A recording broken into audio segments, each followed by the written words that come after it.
胃阳不足啊，中间的阳气虚了以后，为什么会导致咳嗽？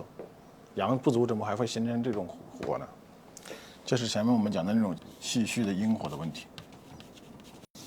这是我们的肺啊，心脏，这是我们的胃。胃如果寒了，会出现什么现象？我们正常情况下啊，我们的水谷啊，我们吃的饮食进到胃里面以后，水谷精微，吃到胃里面以后啊，引入于胃，游溢精气，上输于脾，脾气散精，上归于肺。啊，引入于胃，到了胃里面之后，游溢精气，上输于脾，脾通过脾的散精功能，它给肺，它肺受的津液啊，它要来自于从这个脾上往上生发，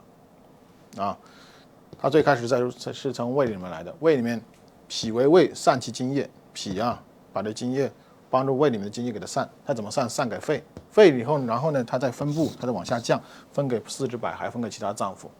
如果这个胃一受寒，胃里面津液停在不动，你加上脾气又虚，说我们的元气虚生火，就为了脾气一虚，这个津液就不能往上去供养这个肺了。不是供养这个肺，上面肺就会没有水就会燥，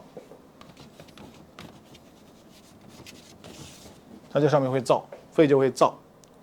肺燥最开始出现的什么呢？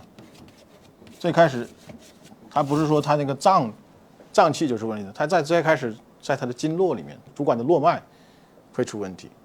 你想，它就是说白了，它本身的衙门它还有东西吃，但是你看它那些什么那种道路那个河道那个湖泊里面有水，它的那种江河里面就不行了，那储备的能量还是够的里面不会那么燥，所以它经络里面会热，是吧？所以你这个时候会表现什么？